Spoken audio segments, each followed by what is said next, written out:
Pero marami natutuwa sa'yo because of your talent and authenticity. So, how do you feel na parang a lot of people root for you outside the house? It's really overwhelming po. Sa totoo lang, before pa ako pumasok sa PBB, bilang ko po sila, si Nova lang po yun. Isa siya. Sabi niya mag-fan-in daw kami. Sabi ko, paano mag-fan-in? Isa ka lang. Paano natin ginagawin to, Nova? Kasi mag-dinner na lang tayo, one-on-one, diba? Iba yung fan-in. Inisip ko talaga. Tapos, syempre, kahit sila Miss Ann and Miss Joy, pag sinasabihan nila ako na I believe so much, and sometimes I really wonder why. And hindi ko alam kung bakit. And nung pumasok pa ako sa loob ng bahay, sa totoo lang po, sobrang nahirapan ako magpakatotoo. Kasi natakot ako ma-judge.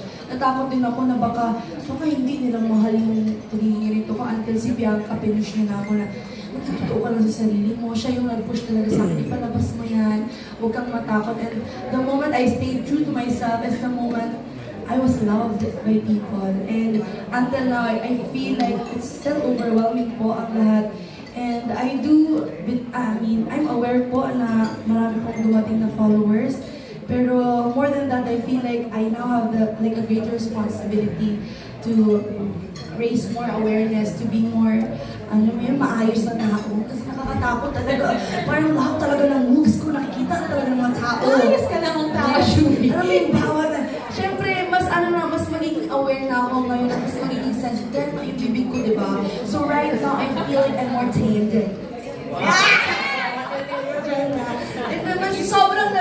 Sobrang po talaga akong masaya, and habang buhay ko po kayong daladala sa puso ko, lahat po ng sumusuporta, lumalaki lang po ang pamilya natin. I hope mahalin niyo rin po ang mga co-housemates ko, lahat po kami, dahil mahal po namin kayo. Ginawa po namin yung PBB para sa inyo. Para sa amin.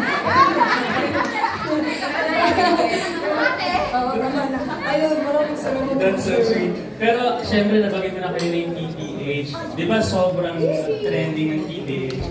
Siguro, we wanted to know, meron ba kayong i-expect na project kasama yung TDH? Oh! Asa doon?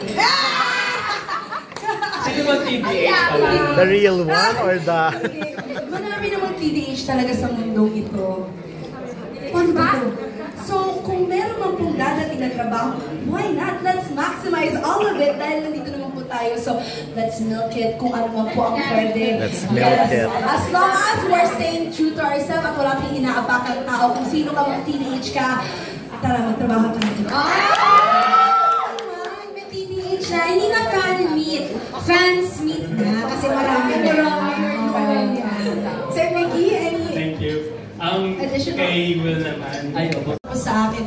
Right now, let's just enjoy the day, and I hope maging masaya po ang araw nating lahat. Love you all! Yes, thank you. Nagmamahal sa'yo rin, Tita Shuri. Tuloy natin yung kwentuhan mamaya, pero tawagin muna natin ang Chinito Boy!